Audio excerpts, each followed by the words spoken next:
So this I actually got at Tractor Supply for about $200. It says it's multi-fuel. It's mainly kerosene and diesel. So it says that it heats about a 2,000 square foot area for about 8 hours. So let's get this guy out of the box.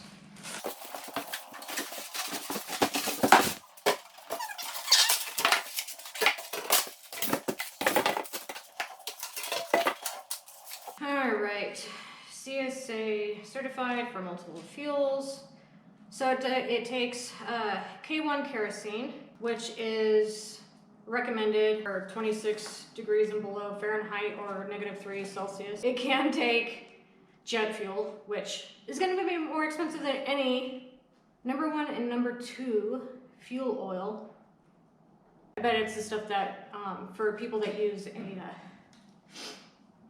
heating oil to heat their houses and stuff like that. I'm assuming that's what that is. And then #1 and #2 diesel. So this, it says, the reason I bought this is because it says I can run it here in the garage, but you have to have good ventilation. I don't have drywall up, I don't have insulation, I don't have any of that. Plus I've got 3 big bay doors, I've got 1, 2, 3, 4, 5 windows and stuff like that, but it's always to be better safe than sorry. If you're not sure about carbon monoxide poisoning and stuff like that, I also purchased a carbon monoxide detector, which actually shows me the ppm, which is parts per million of the carbon monoxide in the air. And so I went with a Kidda, and this will tell me here what's going on in the air.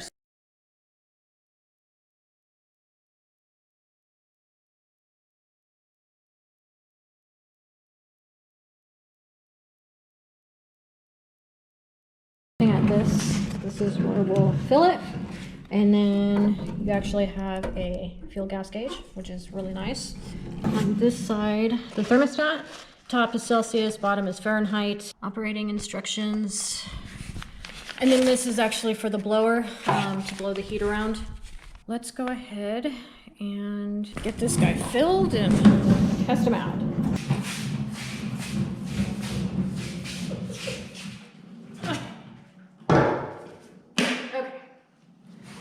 There's the kerosene.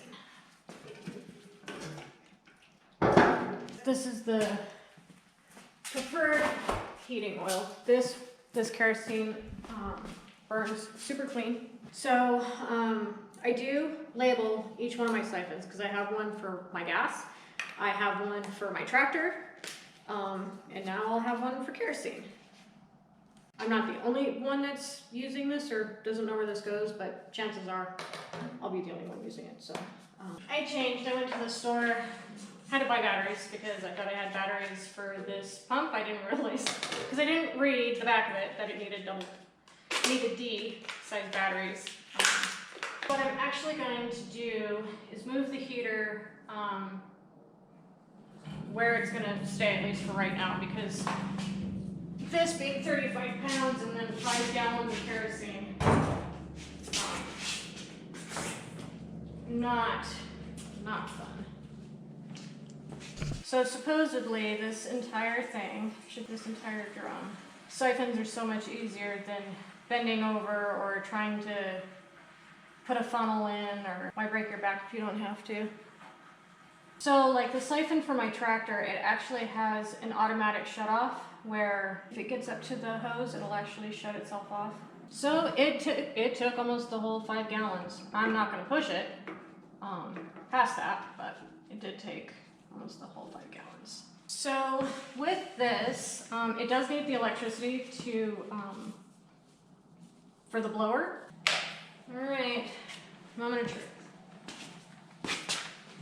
So to start, fill fuel tank, plug in power, rotate thermostat to desired temperature, press power switch to on, rotate thermostat control to a higher setting. So if this doesn't ignite, it says to rotate it. So we'll just leave it at that. And we'll flip this and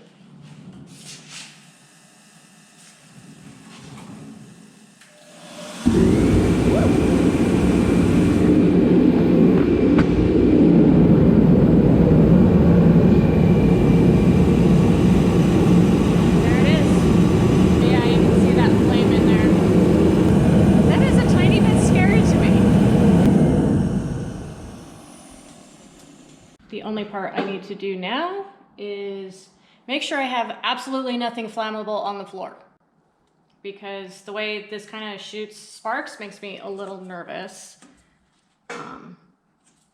And I'm not sure. It's fire. Fire, fumes, none of it mix. So I need to think about how I'm gonna put it in the garage, where I feel safest. So between the biggest guy, which is this one, and the lowest guy, I've actually got an 80. So front, I'd say probably 9 feet, and I'm clear. And then 4 foot around the top and the sides. The top part I'm not worried about, it's just the sides. Also looking through the manual real quick, because this is my unit.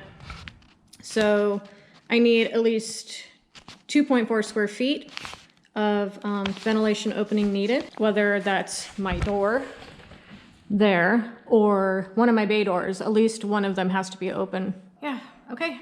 Well, I think that does it for this short video, and we'll see you guys in the next one.